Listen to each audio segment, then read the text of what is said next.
Welcome to the Entrepreneur Mindset Mastery Podcast, where we help you pull the weeds from the garden of your mind so that you can flourish in your life and business.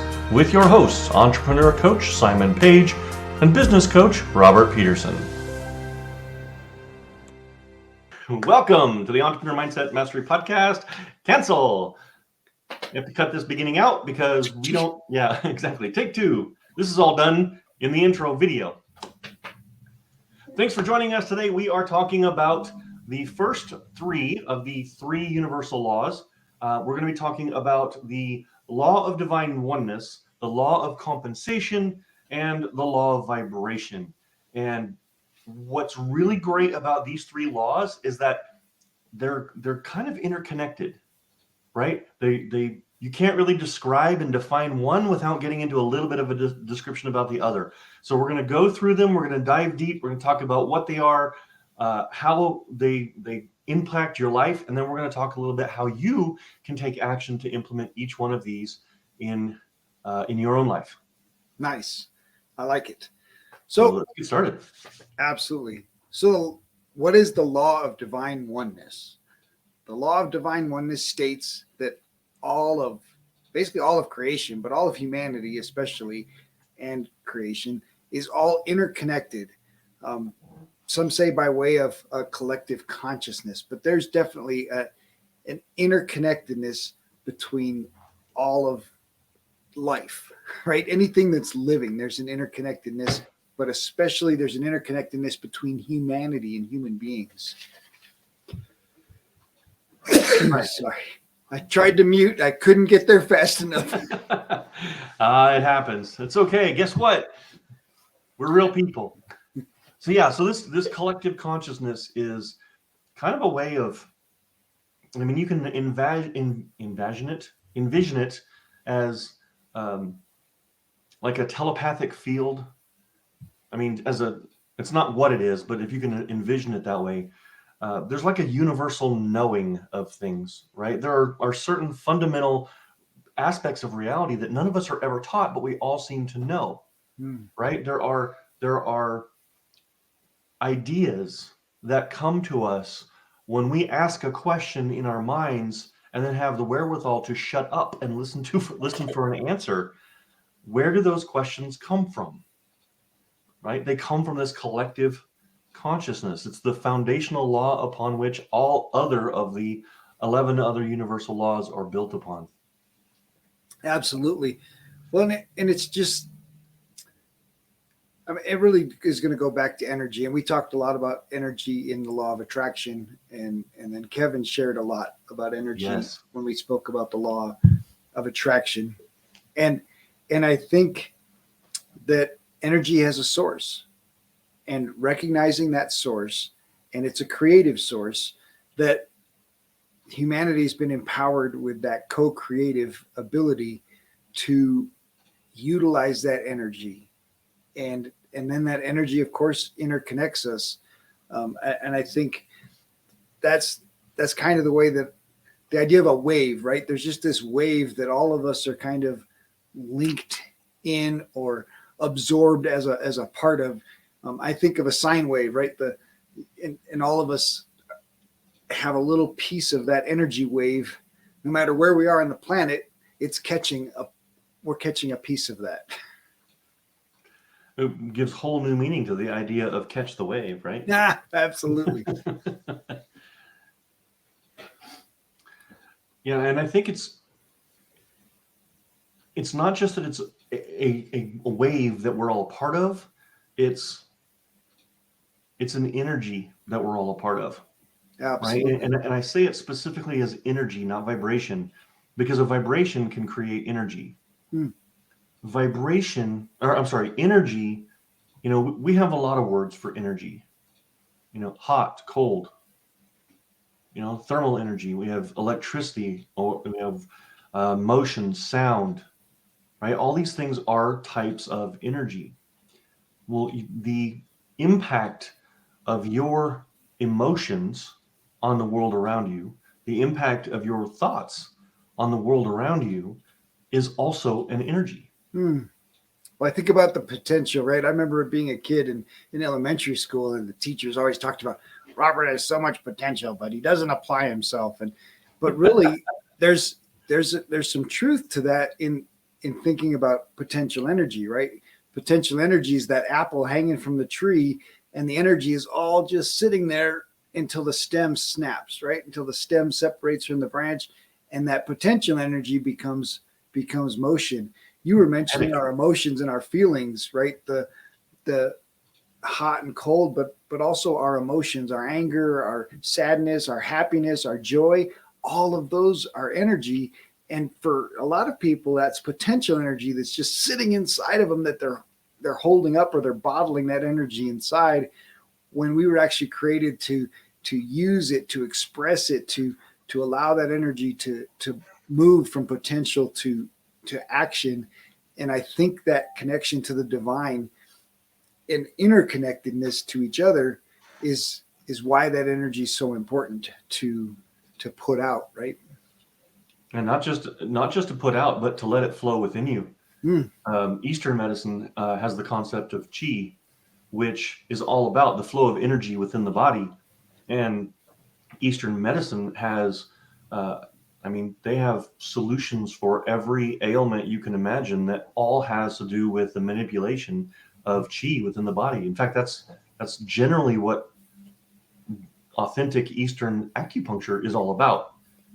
So some of it, they, as it's moved into the Western world, it's been kind of, they pinpoint muscle groups and things like that. But Eastern medicine, the acupuncture is about stimulating the flow of chi, right? So imagine that there's this energy field flowing within you.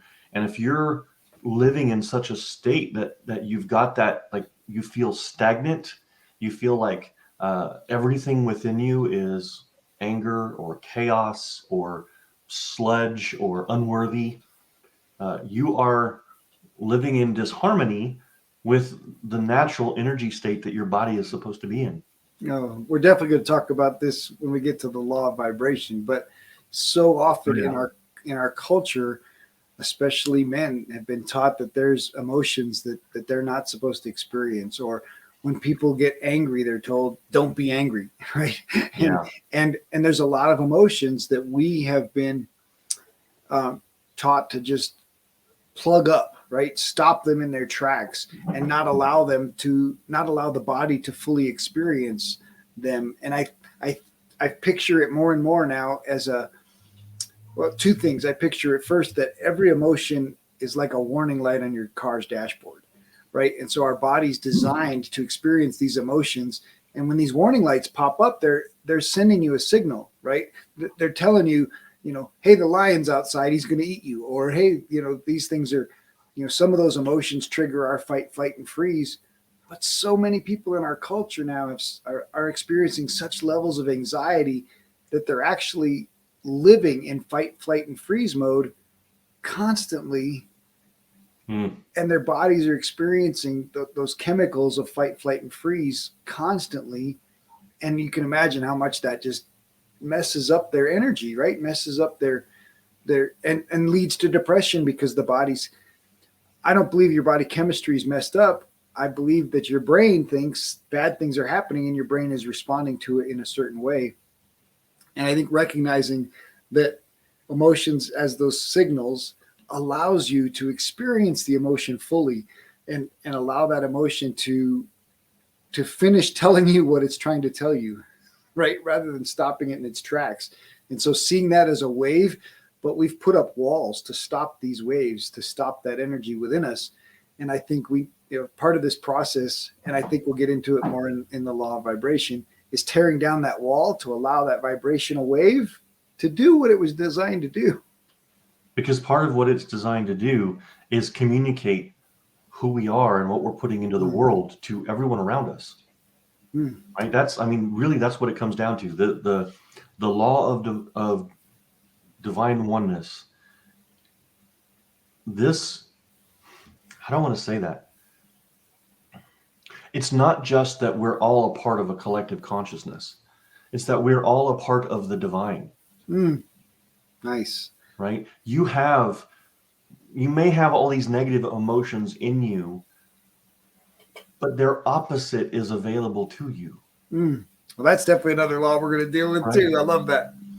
Well, but it's also part of divine oneness. Oh, absolutely. Right? Because everyone who is holding struggles within their heart and dwelling on them in a negative way and not allowing that sine wave to flow like you were talking about, there's someone out there who has the capacity to help them simply with their presence, perhaps, or by talking, or even better, by listening. Well, I think the other piece of this interconnectedness is kind of the cool one that a lot of times we call coincidence, right? So I'll wake up in the morning, or I'll be on a walk, and I'll have the thought of, oh, hey, I haven't talked to Lexi in a while. I wonder, and just that thought. And then later in the day, you'll get a message or a text and say it, and it'll be Lexi saying, "Hey, I was thinking about you," right? And there's this interconnectedness, and of course, we'll be like, "Oh, I was just thinking about you," right? How often have we made that statement? Absolutely, yeah. That's part of the divine oneness. You had that thought was energy, and it just put itself out there. And no matter how far away that person is, they can feel that. They get that same response, same idea, and whether they respond to it or not is completely up to them. But many times you know that they do, because you get the phone call and you'd be like, "Oh, I was just thinking about you," and so those are tiny examples of our interconnectedness. And when we're intentional, that interconnectedness can happen even more.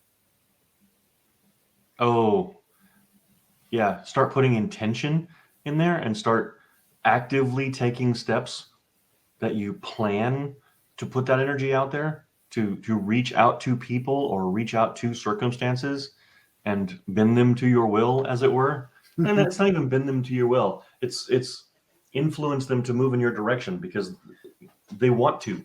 Yeah, it's not manipulation. No, not at all. And I think it's just that positive energy, especially if we put that positive energy out, we're going to receive that positive energy back.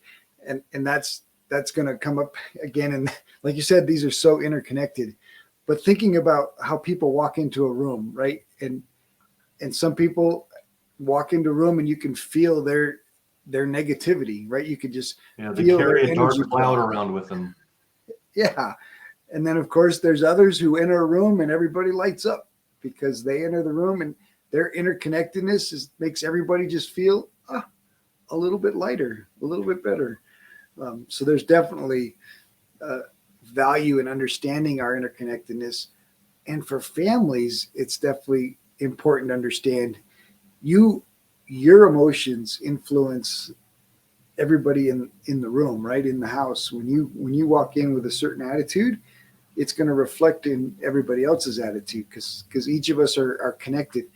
And so I love that you mentioned intentionality, right? If you have the intention of having a peaceful household, you better walk in the door having a peaceful energy, right? Without question. I did not have a peaceful house for many, many, many years. I'm not sure if you were speaking directly to me or you in general, but I used to have the most chaotic household until I intentionally designed my household. My household is based on the concept of the way of harmony and peace. It is very calm, and the only way that we have been able to create that is to keep it always intentionally at the forefront of mind, intentionally in the vibration that we bring into the house. Well, and each of you recognizes your own independence, but your own interconnectedness. Yes. And there's this balance, right? It's really the harmony, right? Of I'm fully me, but I'm more fully me in the presence of others and allowing them to be fully themselves. Yes. So powerful. So we touched on it briefly about how there's like we have this collective consciousness, divine intelligence, if you will.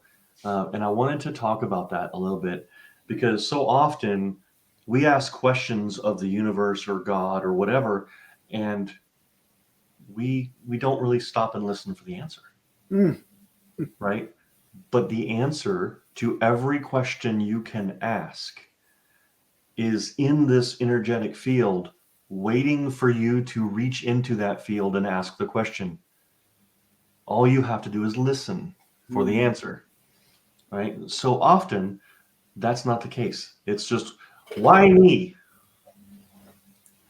And then you move on with your life, dealing with whatever it is you're dealing with. Or from a positive standpoint, how can I increase my business in the next year to the point where I don't have to do XYZ on the side? That would be a great thing to know, but we don't sit in stillness and let that divine consciousness formulate that answer and hand it to us, which it's willing to do. In fact, Richard Bach, in his book Running from Safety, he talks about an analogy that resonated with me so completely that it's how I look at basically this. He said, imagine a great sailing ship, and you're standing at the helm, and there are your crew all over the ship, your first mate, your navigator, the crew on the mast, the man on the wheel. And we call those intuition, thoughtfulness, intention, right? But only the captain can command the ship. And when you're that inner ship of self, when you ask your first mate a question, that your first mate is your connection to the divine intelligence. Should we go this way? Well, Captain, this is how I see it. And listen. Right? Isn't that a great way of visioning that?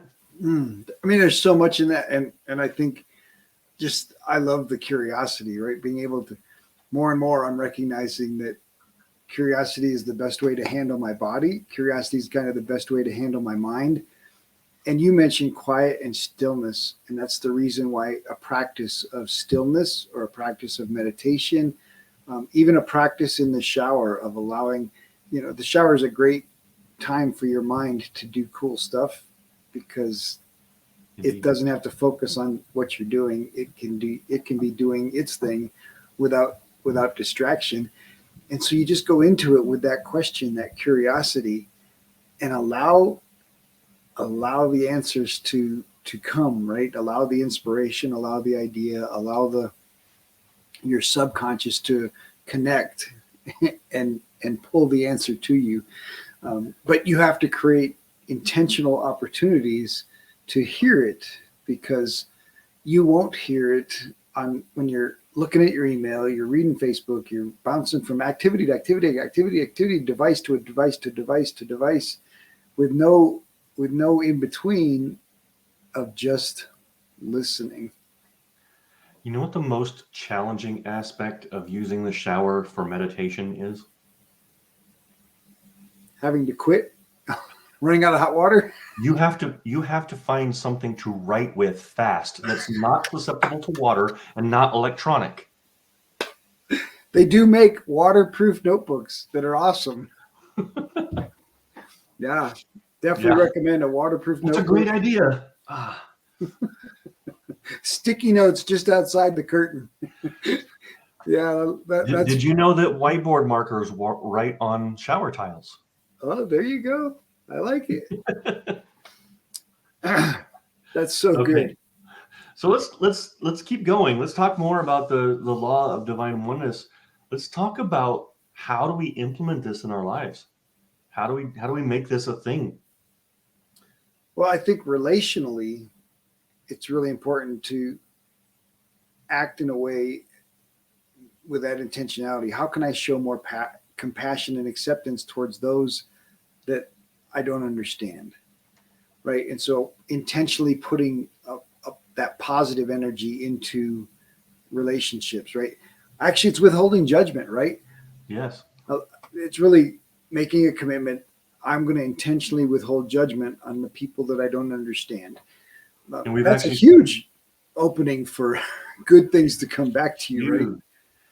We've actually spoken on this show about how I got over road rage and driving on the roads. If you see somebody and you're doing something that you think is stupid or idiotic, whatever, you feel that insult on your tongue to comment on their driving, and instead you say, okay, every single person on this road with me is doing the best they can at this point in their lives with the tools they have at their disposal. Mm. And when you can start doing that every time, you can literally evict road rage from your thought process. Well, not just road rage. That's relationships with coworkers. That's relationships with other people. Like if you I'm can going there next. Yeah, if you can recognize that even the person that's treated you the worst or assaulted you or hurt you was still operating at the highest level that they were capable of, that allows you a lot of room for compassion. And That's empathy. absolutely, that's really a powerful way to bring a positive vibration to the collective conscious. I think those two things, right? Being intentional about how you view other people in your network, and then allowing yourself time to connect, right? Either a practice of meditation, a practice of silence and stillness, a practice of just, like you said, asking the divine, but then taking the time to listen for a response. Journaling after a time of meditation can be really powerful opportunity to make these connections more aware, right? Raising your awareness of your connectedness to the divine. Yeah, and you touched on bringing that positivity into the collective consciousness. That's something to remember too. When you have a reaction or a response to outside stimuli, and your thinking internally is deeply negative, you are putting deeply negative energy into the collective consciousness. And guess what it's going to give you back? Negative energy. Yeah, absolutely. Right? So that's one of the things about learning how to apply these laws is about learning how to put more positive out, positive energy, positive intention, positive action, and so that we can receive that energy, intention, and action back to us. So good. So let's transition into the law of vibration. I mean, you're talking about energy. You're talking about putting a positive energy. What is the law of vibration, and how is positive energy helpful in? Well, from a very basic standpoint, the law of vibration states that everything is vibrating. Okay, that's about as basic as you can get. But science has proven this, right? The table in front of you, the rock on the ground, that's solid is still a bunch of atoms, all just vibrating together at a faster speed than the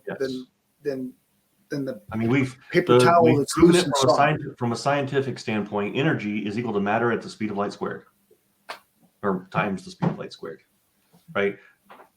It's energy is in motion, and if all matter is equal to energy at any formula, then that matter is comprised of energy in motion, right?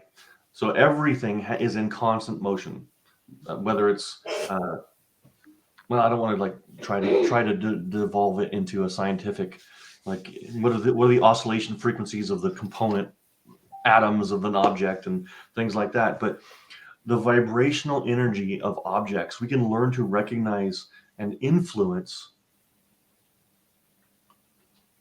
not of objects, of states. Vibrational energy, we can learn to recognize and influence through our actions, our behaviors, and our habits. And just recognizing that energy, right? Our thoughts are energy, and our emotions are an expression of energy, and thoughts, emotions, actions, behaviors, beliefs. And they're all connected to that consciousness that we were just talking about in the divine oneness. And so recognizing that there's a movement from this lower vibrational frequencies to higher vibrational frequencies, with guilt and shame being at the lowest levels, victims, right? We've talked a lot about victim attitude, woe is me, the world's happening to me and I'm just a victim, I have no control over anything, to crossing the line of willingness, the line of control, the line of courage, right? Taking responsibility for your life and saying, I am responsible for all the things that happen to me, moves us into the areas of love and joy and peace. And of course, you and I both have talked a lot about the highest vibrational frequency is unconditional love, right? That's a state of enlightenment that we aspire to, but of course we'll never be fully enlightened. But that's what our aspiration should be, is to get to that highest level of vibrational frequency. Yeah, but I think that's a great gift of the universe, that we as flawed humans will probably we'll never be able to reach that, but it is still such a commendable goal it's a worthy goal, right? So that we can always strive for that and constantly become better. There is never any possibility of not having the way to better ourselves. So good. Well, and I think the law of vibration is so important, because we've talked a lot in the last season and even starting this season about the people that you hang around. And some people talk about balance, having balance in their life between their work and career and their family. But really what we're talking about is harmony. What people need to be seeking is harmony. And you have harmony when you're among a group of people that have a similar vibration as yours, and you identify with their vibration, and you want to be in a group of people that are seeking to increase their vibrational energy, right? And pull you along, or you lead others along in increasing that vibrational energy. But all of us have walked into a room and felt the vibe, right? And either said, whew, man, I don't like the vibe in this space, right? You've had a physical feeling because there was a lack of harmony in that environment. Yes. And we all have friends that we're still friends with them, we're still hanging out with them, but we know that the vibration just it's not harmonizing right. It's not feeling right. And if you're tolerating those kinds of relationships, it's because it's hurting you, right? It's hurting your vibration, because that disharmony is going to beat up. We've all heard music when it's bad, right? When there's a bad mix. Dissonance, yes, absolutely. When you have two vibrational energies connecting at disharmonic frequencies, the result is dissonance. And you can have emotional dissonance with people that no longer fit your vibrational state. That's so good. Well, and you and I have talked about dissonance within our own mind, right? And it's that same thing. We have to elevate our own thinking to match the vibration of our desires, of the things that we want to create. Let's for the sake of our listeners, let's actually talk for a couple of minutes about what are some examples of high vibrational state versus a low vibrational state. Let's make this illustrative so we can visualize. I think joy. All of us have experienced joy in our lives and realize, I think when you're experiencing joy, you smile a little bigger, you sit up a little taller, your body feels a higher level of energy, versus something like guilt or shame, right? Where your body feels lower, you want to pull yourself in and close yourself off. I think that lower vibration leads to closure and withdrawal, right? Yeah, something that might actually help too. Have you ever been going into something like a business presentation or a meeting or meeting someone new where you felt like a nervous apprehension? Yeah, of course. Right. So that's a negative vibrational state, because what you're doing is you're allowing your subconscious mind to predict a negative outcome. A job interview. That's probably There you go. one of the harder ones, right? Your mind is catastrophizing and showing you the worst possible outcome or bad outcomes. Now, here's proven science that is absolutely amazing. The physiological response to that nervous apprehension, that sense of negative expectation, is the exact same physiological response as excitement. Mm. Your hands get a little bit sweaty, you're having a little bit of nervous action, you might feel agitated, right? The physiological response is exactly the same. The only difference, the twist between apprehension and excitement, is where the subconscious predicts the outcome is going to happen. Mm. So as you start learning how to implement internal strategies for affecting your sense of vibration, affecting your vibration, not your sense of it, but as you affect your vibration, you can affect your vibration by changing what you allow your subconscious to tell you. Mm. In So certain powerful. Yeah.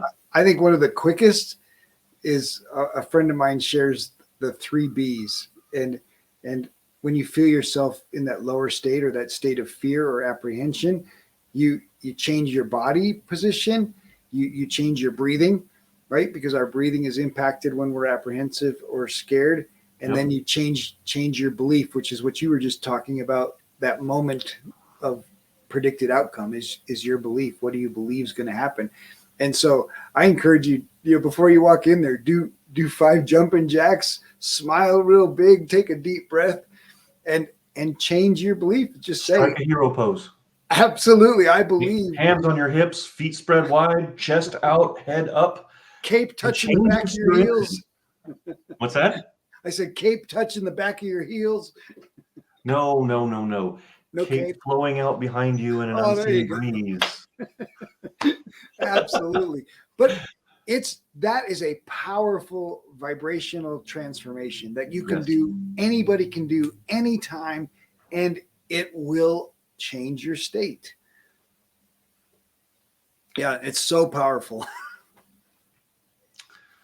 So let's talk about how you use the law of vibration, right? I mean, we've already touched on it. Like attracts like. If you're putting out negative energy, you're going to get back negative energy. Or negative results, right? Like, let's be straight. Like, that energy you're getting back, that's your results. Yeah. If you put out scarcity, you get back scarcity. You put out abundance, you get back abundance. It may not be exactly the way you think it should be, right? Well, because you're saying to yourself, I want money, but then you're focused on the checkbook being empty. Right. Because you're focused on what you don't have. Right. Instead of being focused on what you are trying to attract. Yeah. Or you're not being clear. Right. You say, I want money, and you find a dime on the street. The universe says, job done. You're richer. Well, and the same can be said when you're saying you want a life partner, and you're putting on the energy of oh, I hate being alone. Oh, I miss intimacy. And just all the things that you don't have, instead of focusing on being the person that's going to attract what you want. Yes. And that we talked about it here before, that another quick way to change that vibrational frequency from that negative to the positive, or from the idea of what you're missing versus what you want, is gratitude. How many, I don't want to get lost here, but I want to go back one step before we lose it. How many times have you heard or experienced someone say, I've been playing the dating game so long, and I just can't find anybody. And I'm just going to quit. I'm giving up on love. And they go off and they do their own thing. And then lo and behold, they start being authentic to themselves. They start being somebody that's attractive, and they find a partner. How many times have you seen that happen in your life? I can name probably half a dozen. Absolutely. I mean, it's similar to when you get a thought, like a piece of a memory, and the more you focus on it, the harder it is to get that memory to come back to you. Like, I just got this one piece. It's like remembering a dream. But as soon as you let it go, that name comes back, and you're like, oh, yes, that it works. Your mind works on this same vibrational frequency as the universe, right? The two are actually, are interconnected. And I think it's so powerful. That's a great example. Yeah. So I wanted to go back now that I was able to backtrack. You had talked about abundance. Let's go ahead. And gratitude, switching, one of the quickest ways to switch from what I don't have to focus on what I do have is gratitude and being grateful. Instead of focusing on, I don't have enough money in the checkbook, or I can't pay the bills, or I don't have enough love in my life.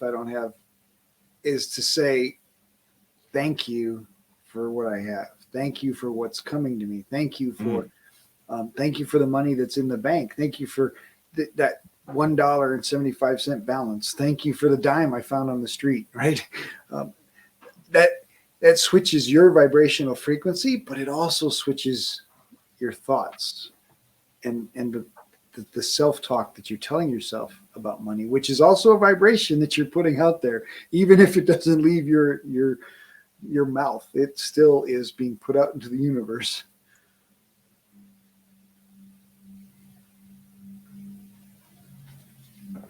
Up there. Something to revisit. Okay. Yes. So let's talk about that. Let's talk about how do you express gratitude? How do you raise your energy level? How do we implement the law of vibration in our life? For me, it's every morning. I start in my journal before I even go to the bathroom and brush my teeth. I write in my journal, I am grateful for, and I name three different things each day. And that's just a little start. Even when I find myself frustrated during a day, I stop and say, wait, what can I be grateful for in this? Right. The other one is financial. There's an alarm set on my phone at 10 o'clock a.m. every day. And I open up my little bank account app and I say, I'm grateful for this little dollar and that little dollar and that little dollar. And I can say the actual numbers.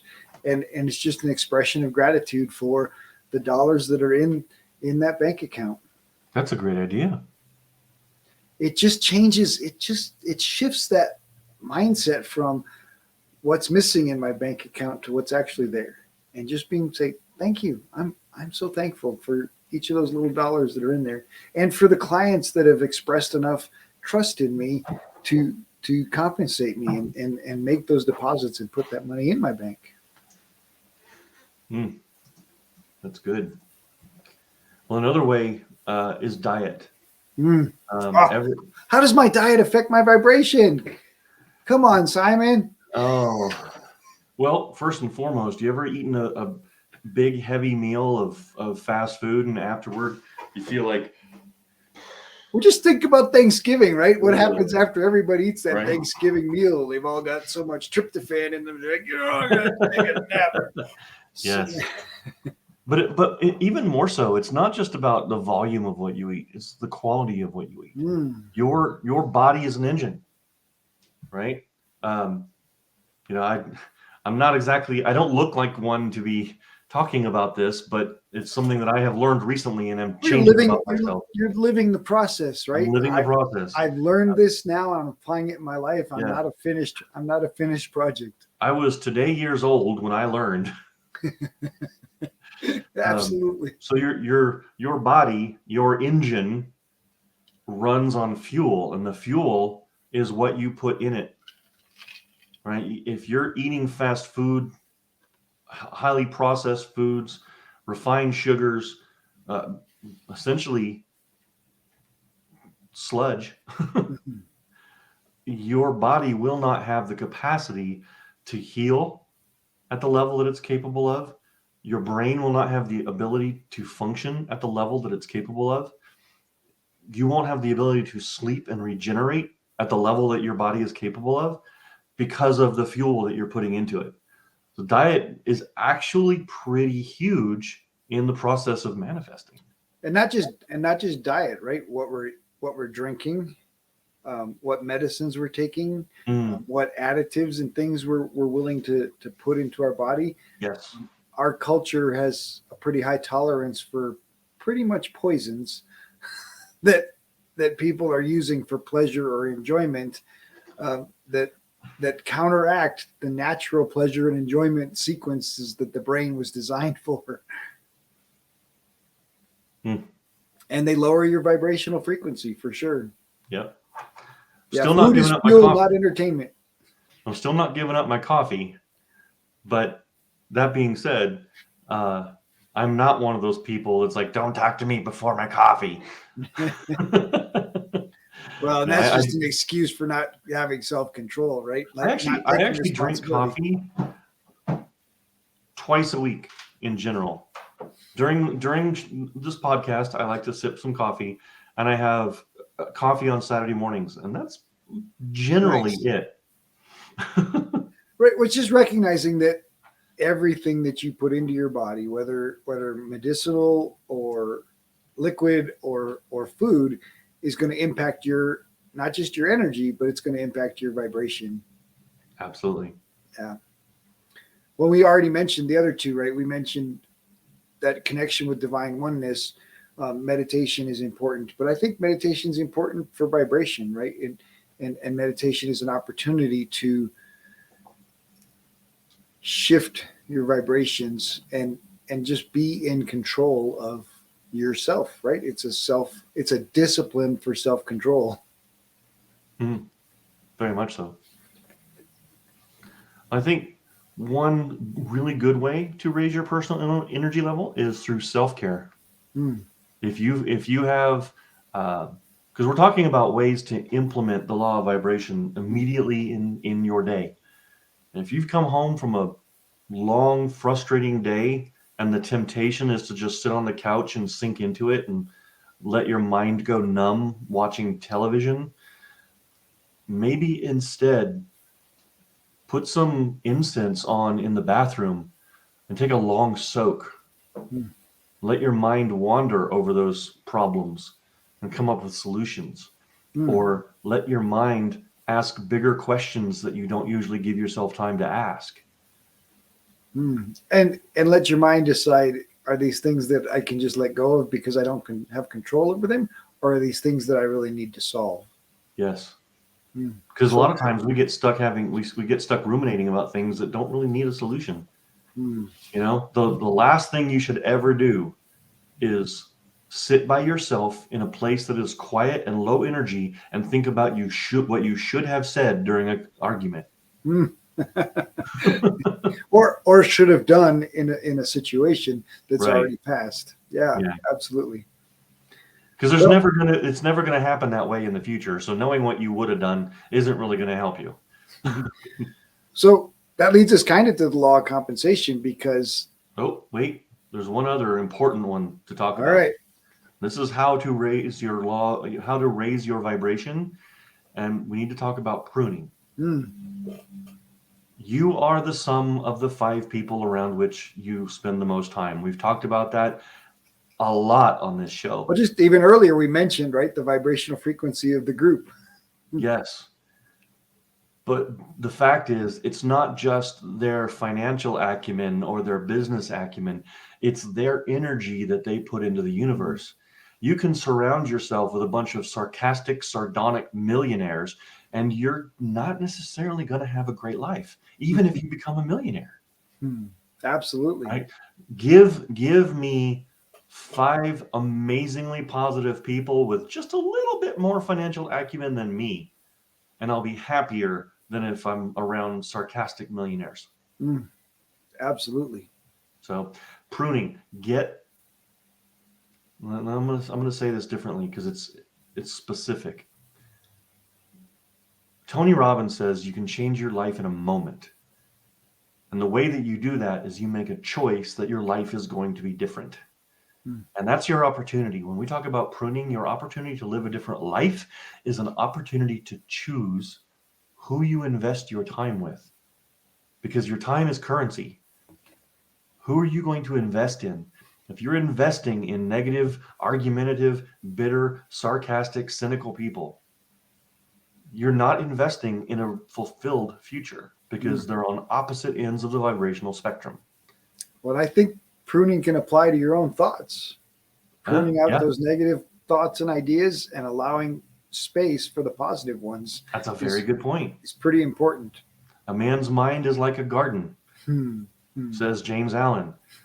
A man's mind can be likened to a garden, and what falls within, if not cared for, will produce in kind. So if you're allowing weed seeds to fall into the garden of your mind, sarcastic, bitter, negative, etc., then that's what's going to flourish there. And that's what this show is all about, is helping you flourish positively. And so be careful, like Robert was saying, be careful about the type of thoughts you allow in your mind. And that definitely leads us to the law of compensation, because at its surface, it says you reap what you sow. So the seeds that you allow to fall into the garden of your mind will absolutely come back. Or if you think about, like Kevin talked about, that life is a mirror, it's a reflection of what you put out into the universe is what's going to come back to you. Yes. And so we need to be intentional about what we're putting out, both vibrationally, energy-wise, as well as our work and our thoughts. What you put out in the world is going to come back to you as your reward. Yeah, you have to do the work. You can't just nail your sign to the wall and sit there and expect money to come your way. You have to do the work. You can't just positive think yourself to wealth. You have to do the work. You have to make an impact. I really feel like we should create the entrepreneur's law. It's one of those memes with Willy Wonka in his purple suit, leaning back and saying, "Tell me again how frustrated you are about not getting the results you wanted from the work you didn't do." Right. Well, and I think the reason that we can talk about compensation after vibration is you cannot do the work in that negative vibrational state of bitterness, of want, and of it needs to, the work needs to be done in that positive state of expectation, because then the universe has the opportunity to bring back to you the positive results matching your expectations. You can't do the work in a state of frustration and expect to get the positive results that your desires are demanding. Yeah, you can't put cynical energy into the universe and expect to get uplifting abundance in reply. And trust me, money is a spiritual vibrational reality, and it vibrates at a pretty high level. And if you're not vibrating at that higher level, it's not going to. Why you're struggling? It's not going to be attracted to you. It just simply won't. No matter how hard you work, no matter what you do, you'll get some, because absolutely hard work can pay off. But you'll get so much more. You'll tap into abundance when you can tap into it at that higher vibrational frequency of service and love and joy. Yeah. So good. To recap that, whatever you do or don't do, whatever you put into the world, you will always be compensated for the efforts that you put into the world and for how you put them into the world. Yes, absolutely. So with that said, let's talk about how you use this. Well, obviously we're talking about benefit, right? We're talking about you reap what you sow. All of us are familiar with that, right? You get paid for the work that you do. But the clearest thing is you've got to tell the universe what you want. Tell the universe, identify what it is that you want. I want a house on the beach with 3 bedrooms and 2 bathrooms and a patio that I can see the ocean. I want to receive $10,000 a week in compensation for the work that I provide. I want, right? I desire, right? Napoleon Hill calls it a burning desire, and he tells us 6 steps to figure that out. And so many people we all have wants, right? But it never gets past that want. It's got to get to that place where it's a clear, identified, burning desire. And we're going to tell the universe, I want $10,000 a week by serving 10 clients a week in this way. And this is basically the clearer we can describe it, the clearer we can put the details in, that not just what we want to receive, but what we're going to give in exchange for that. The universe is going to honor that. Yeah. First and foremost, you have to get a clear vision. About visioning a lot, visioneering a lot on this show. We have episodes about it. Go back and look in the show archive. You can find those. I'm sure there'll be more coming up, because every time we talk about visioneering, we learn new things and we refine our processes more. And I feel like it's close to time for a new episode on it.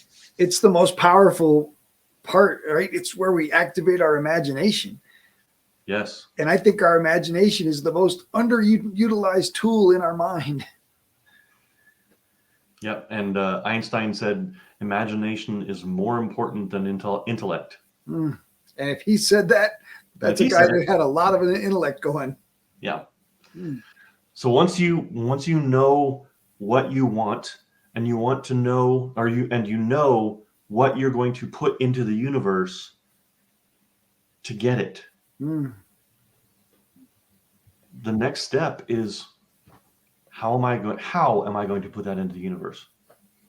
Right? And this is the action. Right? Again, the law of compensation, you reap what you sow. So how are you going to sow the rewards that you want? Right? What does that look like? You need to create from your vision goals.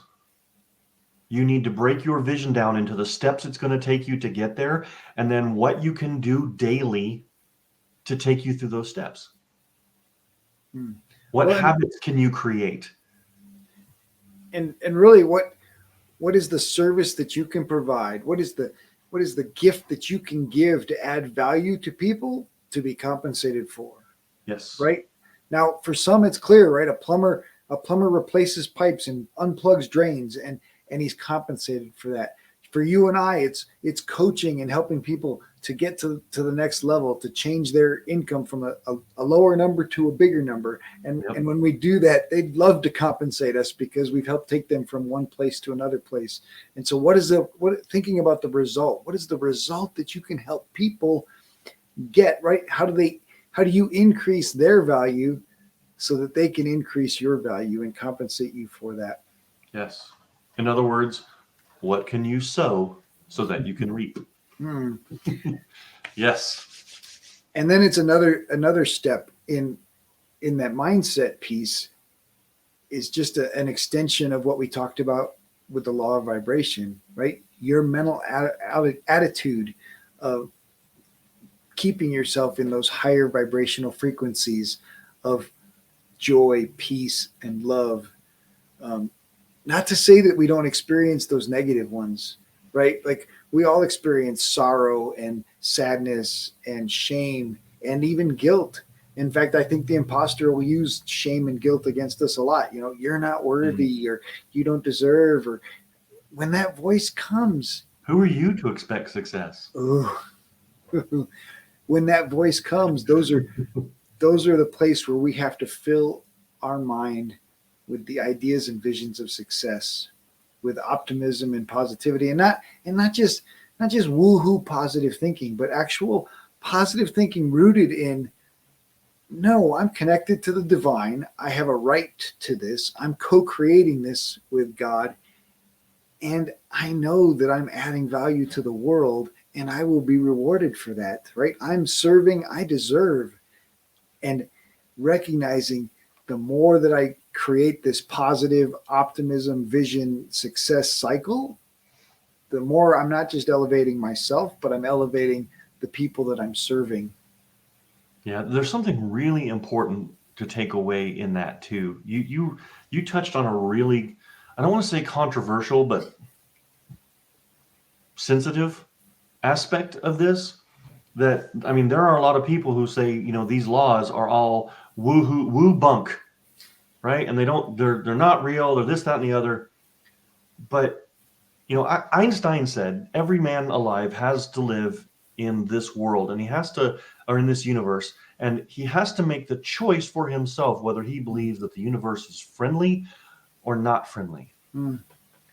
And let me tell you, there ain't nowhere you're going to be able to go knock on the universe's door and say, hey, you friendly? It doesn't happen that way.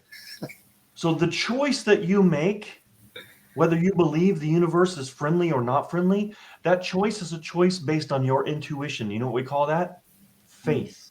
Mm. And so belief in these laws is a choice. There are hundreds of thousands of people over the last, I think measurably, at least back to 5,000 years, who have implemented these laws by some name or the other. The 12 universal laws, and what we call them today is not what they called them in the time of Hammurabi, but they practiced them by other names, right? Throughout history, hundreds of thousands of people have changed their lives by implementing these precepts, whatever name they have. So you get to choose. Do you believe in them? Do you not believe in them? If you don't, no harm, no foul. They're still going to function in your life. But you don't have to believe in them. But if you do believe in them, you create for yourself a structure by which to live a more happy, higher vibrational, enlightened life. Mm. Hard to find a downside. Yeah, I love that. Just the idea, if you have the option to be more joyful or to stay in the state that you're in, why not choose joy? Right? Why not? Same in your relationship. If you have the choice to experience more love and feel a higher level of love, why not choose more love? You? And so it's that the biggest point in that is you have a choice, and you can exercise that choice and take control, or you can choose not to and live your life as a victim of the circumstances of life around you. And Yeah. I think that, What's that? I was going to say, go ahead. One other thing that I want to bring up about the law of compensation, really important point that will magnify your results, and that is to make your success not dependent on getting by. Mm. Right? When you get out there and you start taking that solution to people and saying, this is the value I want to bring to you, and they say, all right, do it. Give them an extra 10%. Give them an extra 20%. Do more than what is expected of you. That creates goodwill. It creates positive energy. It creates, on a more visceral, on a more practical level, it creates word of mouth advertising. Do more than what you're contracted for. Don't just do enough. It's Wallace D. Wattles, right? Give more in use value than the cash value that you receive. 100%. It's absolutely it's a simple,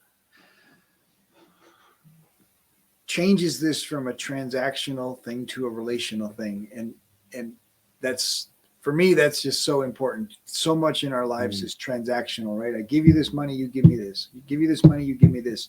When we change it to relational, our relationship and adding the value to the relationship is more important. The compensation is simply a reward for the job well done, and it's not also this contractual obligation. Yeah, it's also the transactional versus the relationship is also the difference between pricing by object and pricing by value. Mm. right? I'll give you this widget for $50. You give me $50, you get a widget. I can take that same widget to someone else, build a relationship with them, and say, hey, I'll solve your problem with this widget for $1,000. And they're like, oh, do it. You want to sell $50 widgets, or do you want to sell solutions that help people for $1,000? So powerful. Well, I hope you've enjoyed our conversation Oh, yeah. about these 3 laws, but we're running out of time. And We are. Next week, we've got a great guest coming. Lisa J. Jimenez of Lisa J. Coaching is coming to share with us about these 3 laws, and she's going to light you on fire. Absolutely. I am excited to share that episode with you guys. It is amazing. Just, I don't have any words for it. Absolutely. Thank you, Simon, for taking the time today, hanging out and just having a great conversation. You too, man. We'll see you guys next week.